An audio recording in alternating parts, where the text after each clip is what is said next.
6 වසර 25 වෙනි වර්ගඵලයේ පාඩමේ 25.1 අභ්‍යාස මාලාවේ පිළිතුරු සාකච්ඡාව. මේ වෙනකොට ඉගෙනගෙන තියෙනවා වර්ගඵලයේ මනින ඒකකය තමයි වර්ග සෙන්ටිමීටර් එකක්. දීලා තියෙන රූපවල වර්ගඵලය ගණනය කරන්න ඕන. මේ කුඩා කොටුවක් වර්ග සෙන්ටිමීටර් 1යි.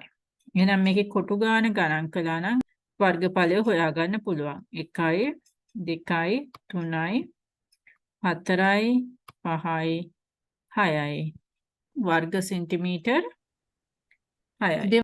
දෙවනි ගානේ වර්ගඵලය හොයනකොට මේකේ තියෙන කොටු ගාන අපි ගණන් කරන්න ඕන.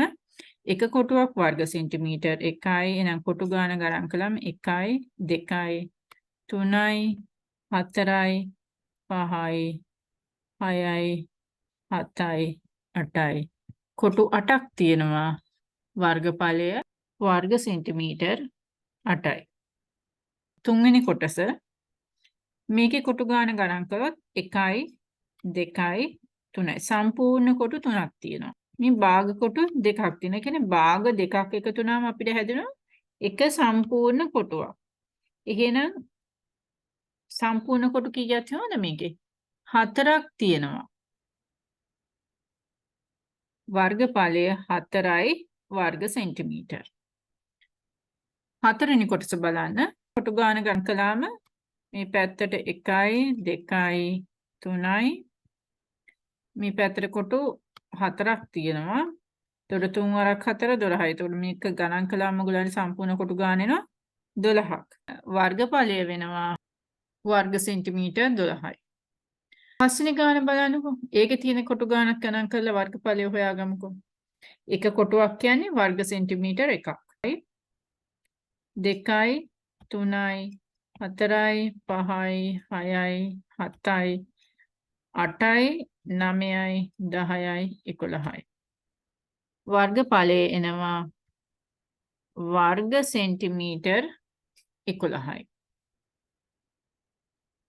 6 වෙනි ගාන මේකේ වර්ගඵලය හොයනකොට සම්පූර්ණ කොටු අපිට පේන තියෙනවා දෙකක්. සම්පූර්ණ කොටු දෙකක් තියෙනවා. එතකොට භාග කොටු මේ බලන්න මෙතන එක මේ භාගයේ මේකයි එකතු වුණාම අපිට හදෙනවා සම්පූර්ණ එක කොටුවක්. මේ පැත්තෙත් මේ භාගයේ මේකයි එකතු වුණාම අපිට හැදෙනවා සම්පූර්ණ එක කොටුවක්. එතකොට කොටු කීයද? 1යි 2යි 3යි 4යි. එහෙනම් මේකේ වර්ගඵලය එනවා වර්ග සෙන්ටිමීටර් 4යි. දැන් 7 වෙනි කොටස ගත්තම ඒකෙත් සම්පූර්ණ කොටු 3ක් තියෙනවා. ඒ කියන්නේ වර්ග සෙන්ටිමීටර් 3යි. ඊළඟ මෙතන කොටු භාගයක් තියෙනවා. එහෙනම් මේකේ වර්ගඵලය අපිට ලියන්න පුළුවන් වර්ග සෙන්ටිමීටර් 3 මාරයි. 3 මාර කොහොමද ලියන්නේ? වර්ග සෙන්ටිමීටර් 3.5යි. එහෙම නැත්තම් 3යි භාගයයි.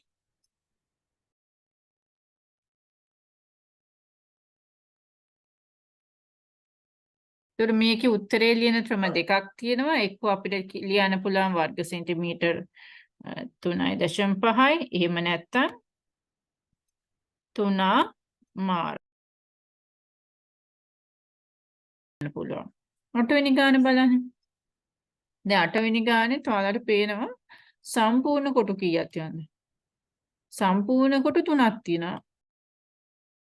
එක මේ දෙන්න එකතු වුණාම එක කොටුවයි. සම්පූර්ණ එක කොටුවක් හැදෙනවා. තව භාගිකුත් තියෙනවා. තව භාගිකුත් තියෙනවා. ඊට අපි කොහොමද උත්තරේ ලියන්නේ? ඉස්සෙල්ලා අපි ලියපු විදිහටම ලියන්න පුළුවන්. වර්ග සෙන්ටිමීටර් 4මාරයි. එහෙම නැත්නම් මේ උත්තරේ ලියන්න පුළුවන්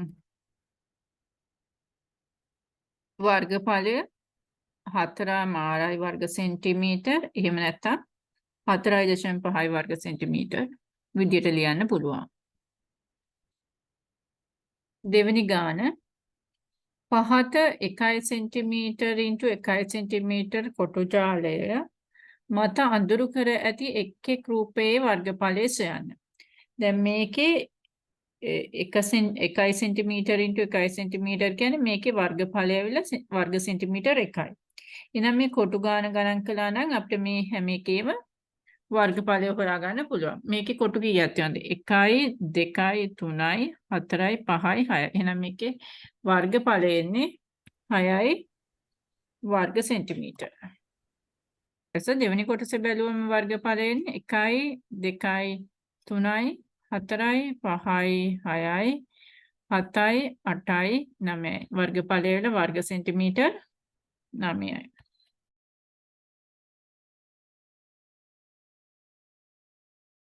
තුන්වෙනි කොටස ගත්තම 1යි 2යි 3යි 4යි 5යි 6යි 7යි 8යි 9යි 10යි 11යි 12යි 13යි 14යි. වර්ග සෙන්ටිමීටර් 14යි.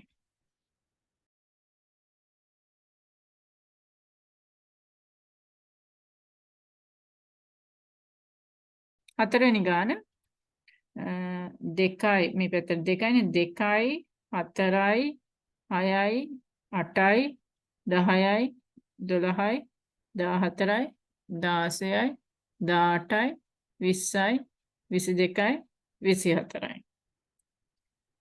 වර්ගඵලය එනවා වර්ග සෙන්ටිමීටර් 24යි.